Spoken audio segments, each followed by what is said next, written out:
Am I the wrong one for not marrying the girl I'm supposed to be and causing major problems for my family? This will sound unbelievable to those not from my country. All I can say is that it is real. When I was 5, my parents brought my dad's friend's daughter X, about 3, to live with me and sister Y, 7. X's family was poor and couldn't support their children. They had 6, so they sent X here because they really trusted my parents. X, Y, and I grew up together, and my parents were awesome to all 3 of us. I had a lot of fun growing up and I am extremely close to my family. I'm now 29. 3 years back, I went abroad for my master's and then went back to my country. There, I met a girl P and we fell in love.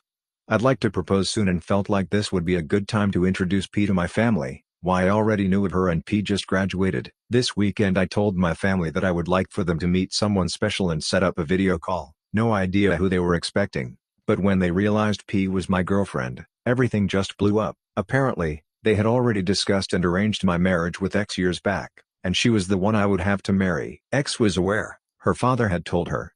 Cue lots of screaming and yelling, including some choice words from X to P about how she's a modern girl, euphemism in my culture for slut, and how she must be after me for my money. She comes from a richer family. I was just too shocked to react initially. The next day I told my parents that I look at X's family. They started saying ridiculous things like they've never let her into my room, while apparently Y was allowed, and drawing all sorts of other parallels between X and Y, trying to demonstrate why X wasn't like my sister. They also said stuff like no one can understand me better than X and that she will keep the family together while P will alienate me from them.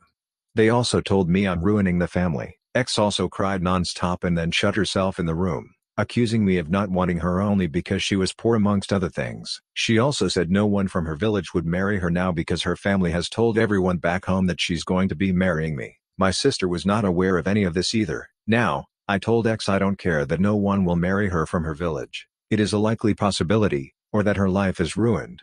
I also told my parents I won't ruin my life for them to be able to keep their word. X's father is coming to our house once he's able to. Transport restrictions still in place, but he had a long phone call with parents. I'm sure a lot of emotional blackmail is to follow, and I already feel rather guilty about X because she's a nice girl. My sister is on my side, but even if my parents cut me off and at the risk of X ruining her life, I am not going to go ahead with this at all.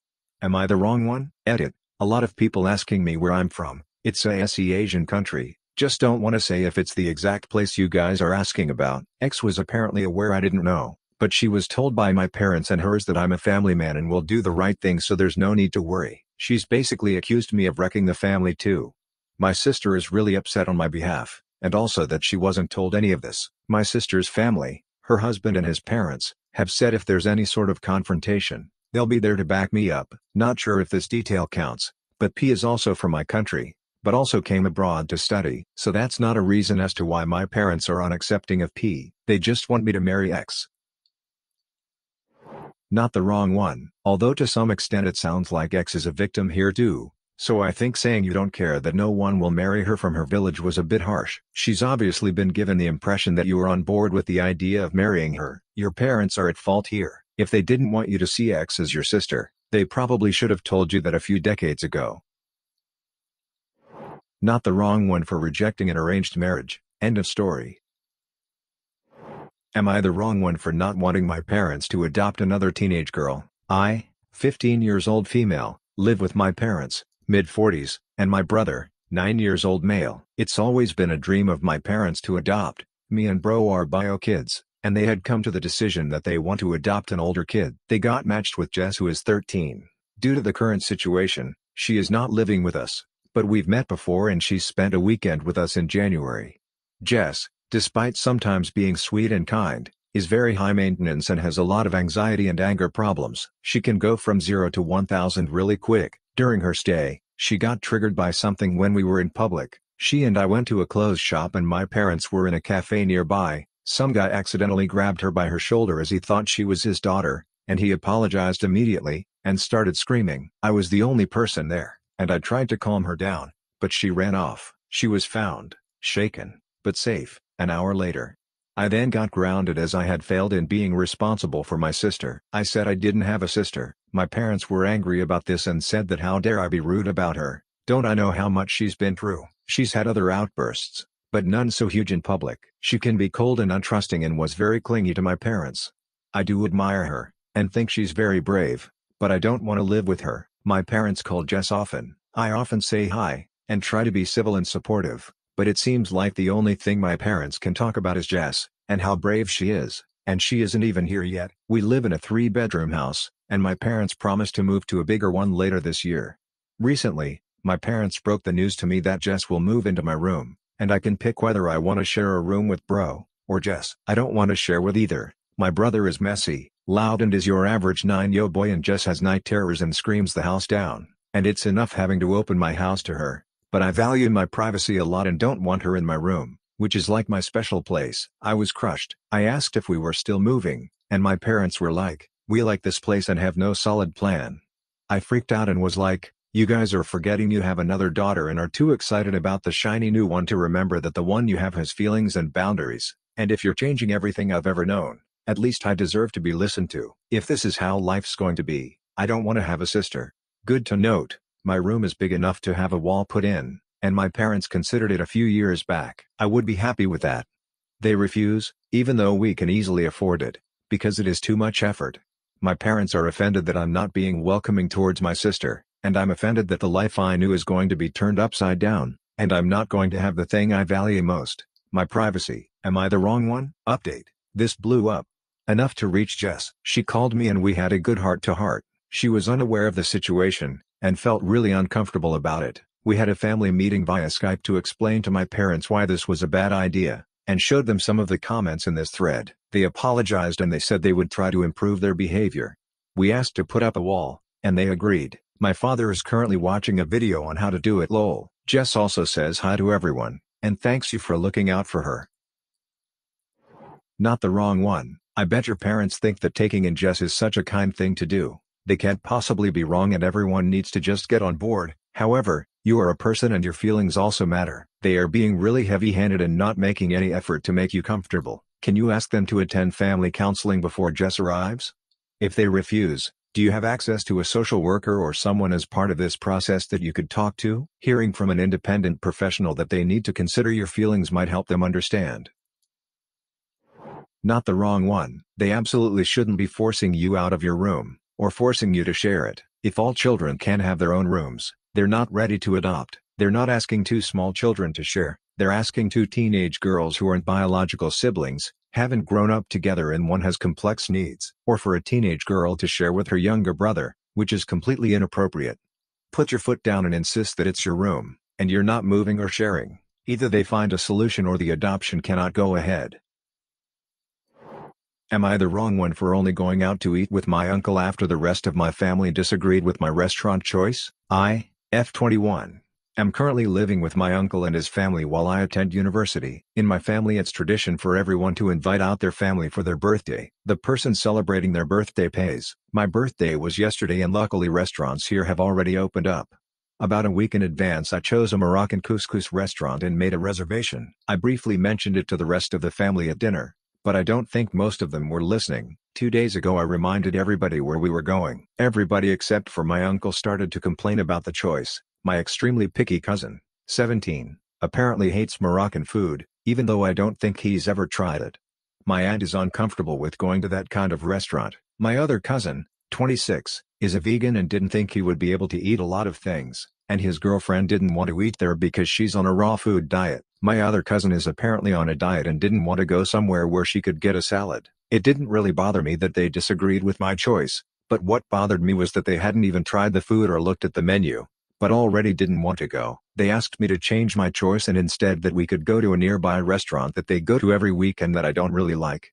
I refused and said they just didn't have to come. Only my uncle came with me when we went to the restaurant yesterday, which I'm happy about because I know the rest of the family would have done nothing but complain. It was delicious and it was nice eating with an actually adventurous person for once. Now the rest of the family is angry at us because birthday meals usually include the whole family, and they think it's inconsiderate of us to have eaten without them. I think it's their fault for not even wanting to try it. Am I the wrong one? Edit. Thank you everyone for your judgments. I saw a lot of people confused about paying when it's your birthday. Where I'm from it's the custom, not just in my family, but everywhere. I think it's a nice custom. That way no guest worries about not being able to pay, and it's nice to be able to pay for family and friends to have a nice meal. Not the wrong one. Also, Isn't a lot of Moroccan food plant-based and healthy? Not the wrong one, also your uncle is a good man. Am I the wrong one for refusing to be in my father's wedding even though I cheated too? A story as old as time. My F27 father, 50, cheated on my mother for 5 years with a younger woman currently 32, and he left my mother when mistress got pregnant. It tore our family apart. I resent my father because my mother actually loved him and she is still dealing with this. Even 1 year after he left her, I stayed on okay terms with him because I was the one to pick up and drop off my younger brother at his place. Last week when I picked up my brother, my father had big news. He proposed to his girlfriend and wanted me as his best woman. It made me kinda mad NGL. But I kept calm, and told him no. He said that what happened between him and mom was none of our business and that I should respect his new relationship. I said I respect it, but that doesn't mean I condone it. Obviously I would never hound him randomly about it. But I don't approve of it and I don't like her. She knew the whole time my mom and we existed. Well, my dad was having none of it and told me to get off my high horse because I had cheated too and I had no right. And I guess, when I was 17 I was with this boy for 3 months. I went to a party, got crap-faced and made out with a classmate for a total of 10 minutes. I felt so bad that I called my boyfriend crying and we talked it out. We broke up. I told my dad and in 10 years I never did something like that again. I have been with my partner for 5 years. I told him he could not equate it at all. He called me a hypocrite, and that he was glad to know who I am. Driving home I felt like I was a bit harsh. He is still my father and he is not a bad father.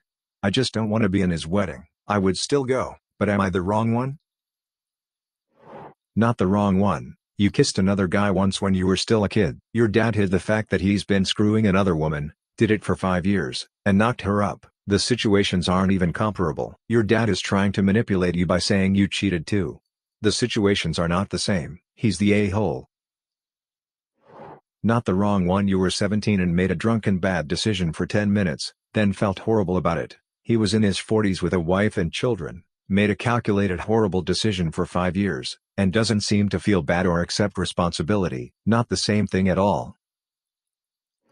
Am I the wrong one for refusing to support my niece's lifestyle? My sister and her husband were sent to prison at the start of this year, and sadly won't be released for a few years. That left me to look after their 15-year-old daughter Amy. I was perfectly happy to do this, but as most of their wealth was seized for being ill-gotten, it's meant that I've been having to care for her out of my own pocket. Once again, this doesn't bother me, but it's meant massive life changes for the kid. Firstly, they sent her to a private school. I can't afford anywhere near those fees, so I had to transfer her to a local school. She was upset at this at first, but she quickly made friends and is excelling academically, so this isn't a huge problem. She's been off school for the last few months anyway due to the situation. A bigger problem is clothing. Like my sister, Amy loves fashion and designer stuff. She's still got a lot of stuff that her parents got her, but she's always on the lookout for new clothes. Unfortunately, I can't afford anywhere near the sort of stuff she likes, and I also have 2 children of my own whose clothing I have to pay for. I have told my sister this, but she insists I should make allowances because her daughter is going through a tough time. Amy also really doesn't get along with my daughter Hannah, who is 11. She bullies her, calls her stupid and ugly, tells her none of her friends really like her, etc. She has made her cry on many occasions and often continues to taunt Hannah while she cries. Yesterday I caught Amy trying to buy a dress costing over $1,000 with my card. I was fuming and had a long conversation with her. She cried, and sobbed that she just wanted one nice thing. My sister called from the prison, and Amy cried over the phone that she hates here and I treat her unfairly. I spoke to my sister afterwards and she begged me to go easy on her daughter because she's still adjusting. I put food on this kid's plate. I buy her whatever clothes I can afford, even if they aren't to her taste. I take her to visit her parents as much as possible. They're held in different facilities, and I do all of that on top of working and looking after my own children. I told my sister that I was willing to look after her daughter for as long as she needs, but if anything like the card incident happens again, or if she continues to pick on my daughter, there will be serious consequences for her. My sister wanted to argue, but they get limited time on the prison phone. I think what I'm doing is right. I get that the kid is going through a tough time, and I'm doing everything I can to be there for her, but I can't just tolerate bad behavior or bullying, and I can't afford to pay for her expensive clothing. The fact that she's struggling to deal with what happened to her parents doesn't change that. Not the wrong one, obviously, but how are you supporting this child's transition? Is she in therapy yet? Not the wrong one. Your sister is at a whole new level of entitlement here. Her own choices have placed Amy in this situation, and it's fallen on you to care for her. You have stepped up and it sounds like you're doing a bang-up job. Your responsibilities are to ensure that Amy is fed, clothed, housed, educated, and loved/supported. You're doing all those things. Your responsibilities do not extend to buying Amy designer clothing, much less a dress that costs $1,000 if you are on a budget. Amy is indeed going through a tough time, but she needs to learn a couple of tough lessons. Namely, your income can't cover the same lifestyle that her mother's ill-gotten funds did. She is not owed designer clothes. Using your credit card without your permission is absolutely stealing, and is not justified by wanting one nice thing. Good for you for role modeling some sane and reasonable values for this poor girl before she grows up to repeat all of her mother's mistakes. Am I the wrong one for treating my two daughters' pregnancies differently? When my oldest told me she was pregnant, she was still in college, unemployed, and the baby's father was refusing to be involved. I was not thrilled, but I provided all the help I could and took care of her. I was having a health crisis at the time, so I was very stressed out. I love my grandchild, but the birth didn't exactly happen in the happiest of circumstances. My oldest daughter ended up back in a relationship with the baby's father and they are happy and stable now. My younger daughter announced her pregnancy a few months ago and the situation cannot be more different. She's married to her husband who she's been with for several of years. They're both financially stable and the baby is clearly planned. I have had zero stress dealing with my daughter's pregnancy this time and I've been generally happier about it. I was unknowingly proving I was more excited this time around, which I have since corrected. I also planned a baby shower for my youngest, which I didn't do for my oldest. My oldest is furious. I can imagine why, but I feel she should understand how different the circumstances were. She's said some really hurtful things to me and has prevented me from seeing my grandchild, even on the phone. I have already apologized a few times, but it hasn't made a difference. My youngest is now having some pregnancy-related health issues and we're feeling very scared. I got a text from my oldest yesterday that if it were her having a health scare during her pregnancy, I would have probably celebrated. I broke down crying because I was so hurt. Am I wrong here?